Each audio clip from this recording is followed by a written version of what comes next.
On a tous envie de faire des mouvements de coordination avec facilité. Parfois même, c'est le seul mouvement qui t'empêche d'enchaîner un bloc. Et c'est tellement frustrant. Mais si tu appliques tous les conseils dans cette vidéo, tu sauras comment faire pour bien les travailler, surtout le dernier.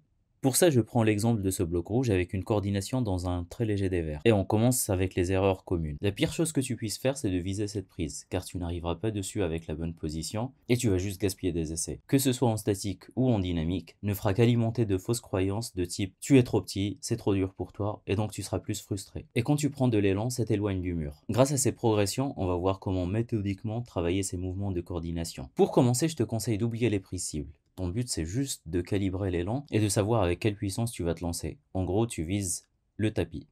Ensuite, tu devras te familiariser avec la position cible. N'hésite pas à prendre n'importe quelle prise pour te permettre d'arriver dans cette position. Et après, tu rajoutes un peu de vitesse pour arriver dans cette position. C'est ça qui va simuler l'élan que tu vas prendre depuis la position de départ. Normalement, avec tout ça, ton cerveau a déjà compris le mouvement et il a une vague idée de comment faire.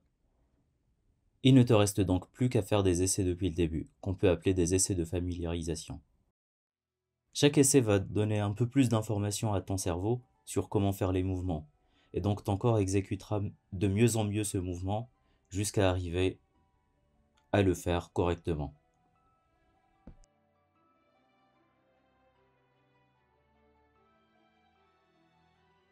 Petite parenthèse, quand je prends de l'élan, je dois absolument me rapprocher un maximum du mur pour ne pas chuter.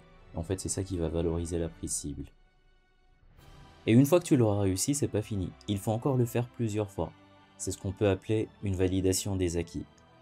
Plus tu fais ce mouvement, plus ton corps et ton cerveau se sentent à l'aise avec les mouvements de coordination, et donc pour les prochains mouvements de ce type, tu feras beaucoup moins d'essais de familiarisation que sur celui-là. Jusqu'à arriver peut-être un jour à les flasher. Je te laisse profiter de la fin de ce bloc, et je te propose de regarder cette vidéo sur les erreurs tactiques qui freinent ta progression. A très bientôt sur Flash Escalade.